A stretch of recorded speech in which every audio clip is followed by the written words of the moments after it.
আমরা আজকে আলোচনা করব 15.06 থেকে গাণিতিক সমস্যা ও তার সমাধান কৌশল নিয়ে। আমাদের এই পর্বে আলোচনায় প্রবেশের পূর্বে আমরা চমৎকার কিছু বেসিক শুরুতেই জেনে নেব। মিস্টার ক তার 10% বেতন বৃদ্ধি পেল। তো বছরের শুরুতে যদি তার বেতন 1000 টাকা হয়, তাহলে বছরের শেষে তার বেতন কত? এক্ষেত্রে আমাদের এই পার্সেন্টেজটাকে দুটো ভাষায় আমরা কি করতে পারি, আমরা এটা ভাঙাতে পারি। ঠিক আছে, ওকে। যেমন প্রথমত হচ্ছে এটাকে পূর্ব মূল্য হিসেবে আমাদেরকে সব সময় 100 ধরতে হবে। কত ধরতে হবে? 100। আর বর্তমান মূল্য অথবা এখানে আমি যেহেতু বেতন বলেছি, তবু আমি পূর্ব মূল্য লিখতেছি। এটা চাইতে আমি বরঞ্চ এখানে একটু চেঞ্জ করে ফেলি, যে একটি জিনিসের দাম পূর্বে ছিল 1000 টাকা, পূর্বে ছিল কত? 1000 টাকা। আমি এটাকে মূল্য ধরে হিসাব করি, তাহলে আইডিয়াটা অন্যগুলোর সাথেও মিলিয়ে আপনি নিতে পারবেন। তাহলে একটি জিনিসের এই মূল্য ছিল 1000 টাকা, 10% মূল্য বৃদ্ধি পেল, তাহলে তার বর্তমান মূল্য কত? তাহলে সেক্ষেত্রে আপনি এই পার্সেন্টেজকে দুটো ভাবে আপনি কি করবেন? ভাঙিয়ে নেবেন। এখানে অবশ্যই একটি পূর্ব মূল্য হবে আর একটি বর্তমান মূল্য হবে।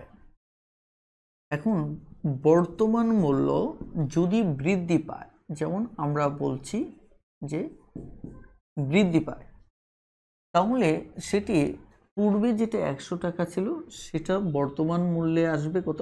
110 টাকা। একই কনসেপ্ট যদি বৃদ্ধি না পেয়ে যদি হ্রাস পায়, তাহলে পূর্ব মূল্য যেটি 100 টাকা হবে, হ্রাস পাওয়ার দরুন বর্তমান মূল্য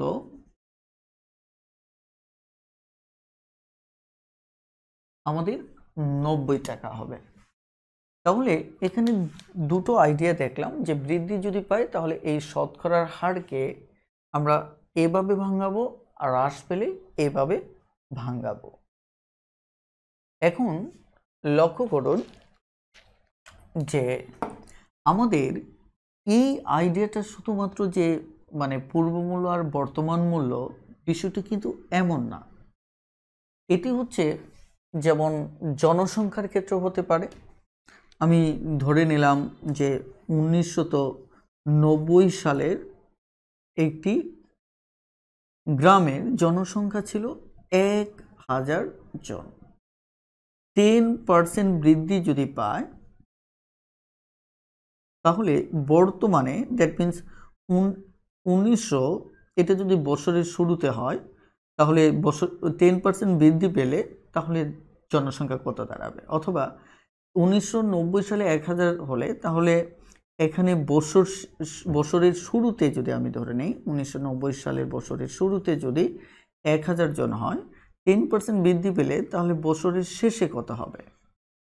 এখন এই ক্ষেত্রেও এভাবেই আমাকে ভাঙাতে হবে, কারণ বছরের শুরু মানে পূর্বের যে ভ্যালুটা, আর বছরের শেষ মানে বর্তমান ভ্যালুটা। এই একইভাবে আমরা এই আইডিয়াটা আরও কোথায় কোথায় ব্যবহার করতে পারি, যেমন লাভ ক্ষতির ক্ষেত্রেও আমরা এই আইডিয়াটা ব্যবহার করতে পারি। কিভাবে? যেমন আমরা ধরে নিলাম একটি জিনিসে আমরা যদি 1000 টাকায় ক্রয় করি, অর্থাৎ এর ক্রয় মূল্য যদি আমাদের 1000 টাকা হয়, তাহলে 10% লাভে যদি আমি বিক্রি করি জিনিসটা, তাহলে এর বিক্রয় মূল্য কত হবে? এর বিক্রয় মূল্যটা আমার কত হবে? মনে রাখবেন, এই যে প্রথমে ক্রয় মূল্য মানে সেটি হচ্ছে পূর্ব মূল্য, আর পরবর্তী 10% লাভে বিক্রয় মূল্য মানে হচ্ছে সেটা আমার বর্তমান মূল্য। আসলে এই ক্ষেত্রে আমরা এইভাবে ভাষাটা লিখব না, আমরা লিখব যে ক্রয় মূল্য 10% লাভ করাই হচ্ছে 100 টাকা, ঠিক আছে। আর এখানে আমার বিক্রয় মূল্য হচ্ছে আমার কত, আমার 110 টাকা। অর্থাৎ কনসেপ্টটা আপনি মেসিং করে নিতে পারেন যে কনসেপ্টে একদম কাছাকাছি, ঠিক আছে। এই ক্ষেত্রে লক্ষ্য করে দেখুন যে এই টাইপের অঙ্ক আমরা কিভাবে করব সে নিয়েও কথা বলবো, আমি শুধু এই এরিয়াটা ভাঙানোর ব্যাপারে কথা বলছি। তাহলে আমরা আপাতত একটা অঙ্ক এখান থেকে এই কথাটা যদি সমাধান করি, তাহলে আমরা একটা বিষয় দেখব, সেটা হচ্ছে যে সব সময় আমাদের পার্সেন্টেজটা ভাঙিয়ে দিতে হবে। তাহলে পার্সেন্টেজ যদি ভাঙাই তাহলে এটি পাবো, তাই কিনা। এখন আমাদের বলা হচ্ছে একটা জিনিসের মূল্য 1000 টাকা, অর্থাৎ 10% মূল্য বৃদ্ধি পেলে বর্তমান মূল্য কত। তার মানে এই ধরনের অঙ্কে প্রথমত মনে রাখতে হবে যে যা চাওয়া হয় সেটি উপরে হবে, যা চাওয়া হয়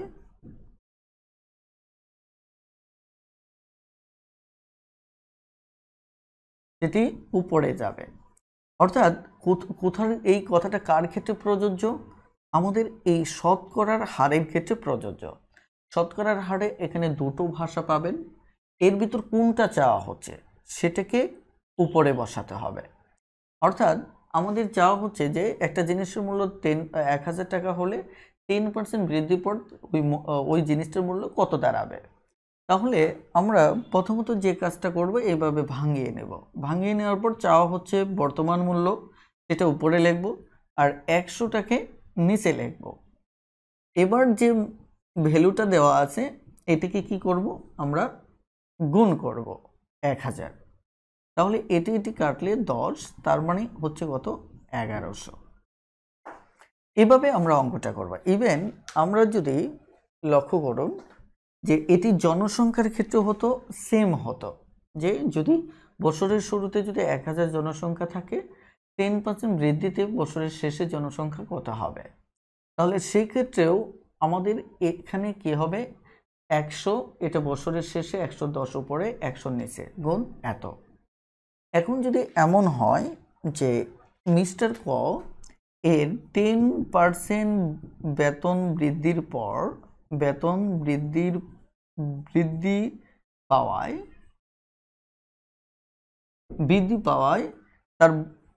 তার বর্তমান বেতন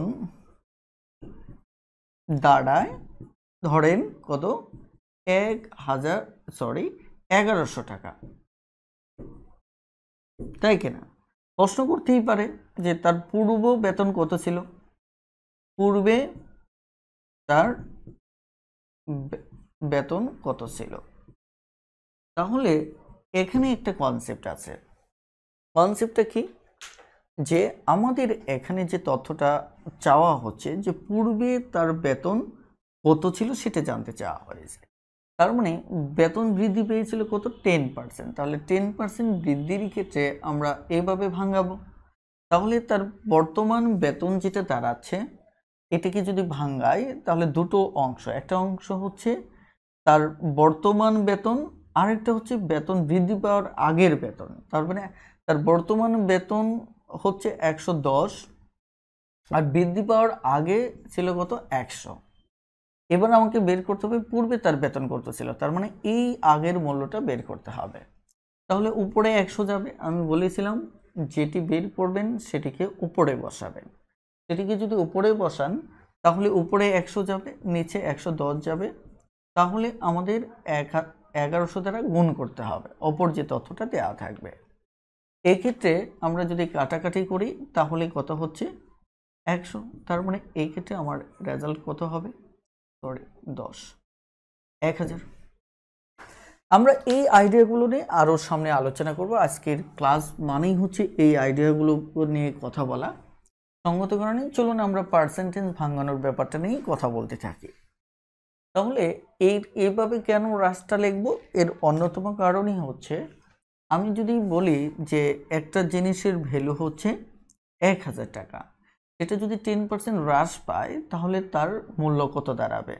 তাহলে 10% হ্রাস মানে কি বর্তমান মূল্য, তার হ্রাস পাওয়ার পর মূল্য, তাহলে উপরে 90 আর নিচে হচ্ছে 100, তাহলে এটি যদি কাটে তাহলে 10, তাহলে সেটি হবে 900। অর্থাৎ এইসব প্রয়োজনে আমরা এই পার্সেন্টেজগুলো মূলত ব্যবহার করব। এখানে আরেকটি বিষয় আছে, ধরুন আমি যদি সেম আরও বৃদ্ধির ক্ষেত্রে 10% একটা পার্সেন্টেজ নিলাম, হ্রাসের ক্ষেত্রে 10% একটা পার্সেন্টেজ নিলাম, এই পার্সেন্টেজটি আমাদের এভাবেও ভাঙানোর প্রয়োজন হতে পারে যে 100 টাকার যেখানে আমার মূল্য, সেখানে দেখা যাচ্ছে এখানে এটা বৃদ্ধির ক্ষেত্রে যদি নেই আর এটি যদি আমি হ্রাসের ক্ষেত্রে নেই, তাহলে এটি বৃদ্ধি, দেখেন ভালো করে খেয়াল করেন, 10% বৃদ্ধি পাইছে, তার মানে এখানে মূলত বৃদ্ধিটা কত, যে মূল জিনিসটা হচ্ছে 100 টাকা, দামটা বৃদ্ধি পাইছে 10 টাকা, তার মানে আমি এইভাবেও এটা ভাঙানোর প্রয়োজন হতে পারে। ঠিক একইভাবে এটিকে মূল জিনিসটার দাম হচ্ছে কত 100 টাকা, হ্রাস পেয়েছে কত আমার 10 টাকা, এইভাবে আমাদের ভাঙানোর প্রয়োজন হতে পারে। আমাদের এই আইডিয়াটা কখন দরকার হয়, ধরেন আমি যদি বলি যে একটি জিনিসের কি একটি এক ব্যক্তির, ধরে নিন মিস্টার ক তার বেতন হচ্ছে 1000, যদি তার বেতন 10% বৃদ্ধি পায়, কত বেতন যদি তার 10% বৃদ্ধি পায়, তাহলে তার বেতন কত বৃদ্ধি পেল, তাহলে 10% বৃদ্ধি পেল, কত বেতন বৃদ্ধি পেল, তার মানে এই যে 100 টাকায় 10 টাকায় বৃদ্ধি পেয়েছে, তার মানে কি 10 টাকা বৃদ্ধি পেয়েছে, তাহলে সেটা উপরে হবে, কারণ কত বৃদ্ধি পেল যেহেতু জানতে চাওয়া হচ্ছে, তাহলে পার্সেন্টেজের বৃদ্ধিটা উপরে বসবে আর এটা নিচে বসবে। এরপর আমরা এর সাথে কি করব, গুণ করব, তাহলে আমার কত আসতেছে 100, অর্থাৎ তার 100 টাকা বৃদ্ধি পেল। অর্থাৎ তখন আমাদের পার্সেন্টেজটা এভাবে ভাঙাবো। যেমন আমরা লাভ ক্ষতির ক্ষেত্রেও এটি দরকার হয়। আমি যদি ধরে নিই যে মিস্টার ক একটা জিনিস 10% লাভে বিক্রি করলো, 10% লাভে বিক্রি করলো, তাহলে তার লাভটা কত, তাহলে তার লাভটা যদি বের করতে চান তাহলে কি হবে, এটি ধরেন 100 টাকায় লাভ হচ্ছে আমার 10 টাকা, তাহলে উপরে 10, যেহেতু আমি মোট লাভ চেয়েছি, তার মানে শতকরার লাভটাকে উপরে বসাতে হবে, তারপর নিচে হচ্ছে 100, সবসময় এই দুটো পক্ষেই আগে কাজ করতে হবে, আর এত টাকায় কত, তার মানে 1000, তার মানে আমার কত 100। এইভাবে আমরা আইডিয়াগুলি ডেভেলপ করব। সো আমরা মূল আলোচনায় প্রবেশ করি, তারপরে ইনশাল্লাহ এগুলোর আরও বিভিন্ন ডাইমেনশন আমাদের সামনে এসে হাজির হবে। 125 নম্বর অঙ্কটি দেখুন। 125 নম্বর অঙ্ক দিয়ে আমরা সমস্যাগুলোর সমাধান শুরু করি। 125 নম্বর অঙ্কে বলা হচ্ছে ডালের মূল্য 25% বৃদ্ধি পেল, 25% কি বৃদ্ধি পেল ডালের মূল্য। পূর্বে এই বৃদ্ধি পাওয়ার পর পূর্বে যে ডালের কেজি প্রতি কেজি মূল্য 72 টাকা ছিল, মানে আমি যদি একটু লিখে নিই, পূর্বে এই ডালের কেজি প্রতি কেজি মূল্য কত ছিল, 72 টাকা, ঠিক আছে। এখন বলা হচ্ছে বর্তমানে ওই ডালের মূল্য কেজি প্রতি কত, অর্থাৎ আমাকে কি করতে হবে, বর্তমানে ওটার প্রতি কেজি দাম বের করতে হবে। এখানে যে তথ্যটা এটাও প্রতি কেজির দেওয়া। আপনাদের শতকরার অঙ্কের ক্ষেত্রে যে জিনিসটি সবচেয়ে সিরিয়াসলি মাথায় রাখতে হবে, কি তথ্য দেওয়া আছে, কি চাওয়া হচ্ছে, অর্থাৎ কি আছে আর কি চাওয়া হচ্ছে, এই তথ্য দুটো খুবই জরুরি দরকার, কি দেওয়া আছে আর কি চাওয়া হচ্ছে। কারণ আমরা এই দুটো জিনিসের উপর ভিত্তি করে আমরা এই পার্সেন্টেজটাকে ভাঙাবো। এখানে লক্ষ্য করে দেখুন যে এই যে 25% বৃদ্ধি, এটাকে আমরা ভাঙাবো এই দুটি তথ্যের উপর ভিত্তি করে। তাহলে আমাদের পূর্ব মূল্য আর বর্তমান মূল্যে এটা ভাঙাতে হবে। তাহলে 25% বৃদ্ধিতে পূর্ব মূল্য 100, আমার বর্তমান মূল্য হচ্ছে 125, যেহেতু আমার বৃদ্ধি পেয়েছে, রাইট? এখন এই ক্ষেত্রে আমাদের বলছে যে প্রতি কেজির মূল্য যদি 72 টাকা হয়, তাহলে বর্তমানে প্রতি কেজির মূল্য কত? আমরা কি জেনেছি? আমরা জেনেছি যেটা চাওয়া হবে সেটার শতকরার ওই অংশটা উপরে যাবে। যেমন এখানে চাওয়া হচ্ছে বর্তমান মূল্য, তাহলে এখানে এই বর্তমান মূল্য হচ্ছে 125 বৃদ্ধি পাওয়ার পর, তাহলে 125 আমার উপরে যাবে আর অপর অংশটা নিচে যাবে, এবং যে মানটা দেওয়া থাকবে এই মানটা দ্বারা গুণ হবে। এখন প্রশ্ন হচ্ছে মান কোনটা দেওয়া থাকবে? আলটিমেট যেটি উপরে যাবে ওটি দেওয়া থাকবে না, কারণ ওটি চাওয়া হচ্ছে। তার মানে কি, যেটি নিচে যাচ্ছে এটি মূলত মানটা দেওয়া থাকে, তার মানে এটি আর পাশে এই মানটা এক হয়ে থাকে, অর্থাৎ কত এখানে? এখানে 72। মনে রাখবেন, আমি আবারও বলছি যে এই মানটা আর এই মানটা একই জিনিসের হয়ে থাকে, সবসময় মনে রাখবেন এই মানটা আর এই মানটা সবসময় একই জিনিসের হয়ে থাকে। এবার লক্ষ্য করে দেখুন, আমরা যদি এটি কাটাকাটি করি, কাটাকাটি করলে আমাদের কি আসবে? 5 দিয়ে কাটলে 25 দিয়ে কাটলে 5 25, এটা 4 25, তাই কিনা? 4 4 কে 4, 4 8 32, তাহলে আমার কত আসতেছে? 90। তাহলে আমাদের প্রতি কেজির মূল্য মূলত কত? 90 টাকা। এখন প্রশ্ন হচ্ছে যে আমরা তো আসলে চিরাচরিত বিস্তারিত নিয়মে অঙ্ক করে অভ্যস্ত, এই অঙ্কগুলো বিস্তারিত নিয়মে অঙ্ক করে অভ্যস্ত, তাহলে আমরা এই শর্টকাটটা কেন নেব? বিস্তারিতই আমরা করতে পারি। বিষয়টা এমন কিছু না, আপনাকে অবশ্যই এমসিকিউ পরীক্ষাতে এইটুকুই সমাধান করতে হবে, এর বেশি সমাধান করা যাবে না। হয়তো যাবে, কিন্তু আপনি যদি চাকরি পেতে চান আপনার পক্ষ থেকে সমাধান করা যাবে না, আপনার পক্ষ থেকে এই শর্টকাটই করতে হবে। আমি কিন্তু এটা শর্টকাট মেথড বলছি না, বেসিককে শর্টকাট বলছি।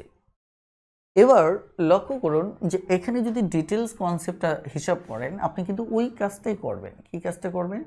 25% বৃদ্ধিতে, দেখেন 25%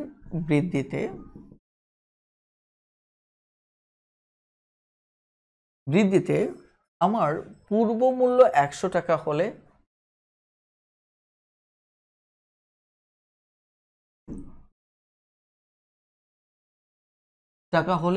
বর্তমান মূল্য কত? 125 টাকা। তাহলে এখানে পূর্ব মূল্য 1 টাকা হলে, তাহলে বর্তমান মূল্য 125 বাই কত? 100 টাকা। সুতরাং বর্তমান মূল্য আমার 72 টাকা হলে, বর্তমান মূল্য 72 টাকা হলে, তাহলে 125 বাই 100 ইন্টু 72 টাকা, তাহলে কত? 90 টাকা। আপনি এভাবে ডিটেলস করতে পারেন, তাই কিনা? কিন্তু দেখেন, আপনি এর সাথে এটা ম্যাচিং আপনাকে করতেই হবে। কিভাবে? দেখেন, আমি বলেছিলাম যে এই দুটি তথ্যের মাঝে যেটি চাওয়া হবে সেটি কোথায় থাকবে? উপরে থাকবে। কেন উপরে থাকে? এখানে বাক্যটা দেখলেই বুঝবেন। 25% বৃদ্ধিতে পূর্ব মূল্য 100 টাকা হলে বর্তমান মূল্য 125, অর্থাৎ যেটি চাওয়া হয় সেটা ডানে থাকে, আর ডানে থাকা মানে তাকে উপরে থাকা বোঝায়, কারণ পরে একের ঐকিক করতে গেলে সেটি আমাদের কাছে ক্লিয়ার।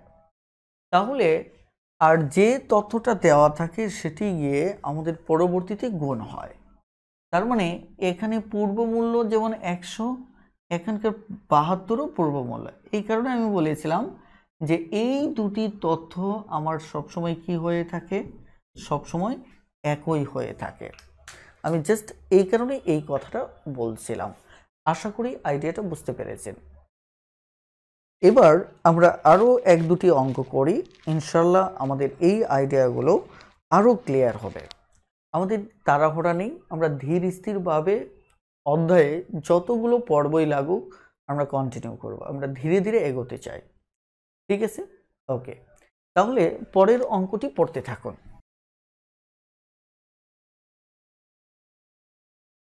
আমরা 126 নম্বর অঙ্কটি দেখব। 126 নম্বর অঙ্কে কি বলা হচ্ছে? বলা হচ্ছে চা পাতার মূল্য 25% কমলে 25% যদি কি হয় হ্রাস পায়, তাহলে পূর্বে যে চা পাতার মূল্য প্রতি কেজি 72 টাকা ছিল, বর্তমানে ওই চা পাতার মূল্য প্রতি কেজি কত? তার মানে আমরা দেখতেছি যে এখানে পূর্বে ছিল 72 টাকা, আমার কাছে জানতে চাওয়া হয়েছে তাহলে বর্তমানে সেটার মূল্য কত। পূর্বের যে পার্সেন্টেজ ছিল এটা হুবহু এক, কিন্তু পার্থক্য হচ্ছে এটি হচ্ছে হ্রাস পেয়েছে। তাহলে যদি হ্রাস পায় তাহলে -25%, এটা হ্রাস পাওয়া মানে আমাদের যদি পূর্ব মূল্য চিন্তা করি তাহলে পূর্বে যেটা 100 টাকা ছিল, আমাদের হ্রাস পাওয়ার কারণে এটি বর্তমান গিয়ে দাঁড়াবে কত? 75। খুবই সহজ। এখন এই কাজগুলো যে আপনাকে সবসময় লিখতে হবে বিষয়টা কিন্তু এমন না, আপনি বুঝতে পারলেই হলো। তাহলে চাওয়া হয়েছে বর্তমান, তার মানে বর্তমানটা আমার কোথায় যাবে? উপরে যাবে।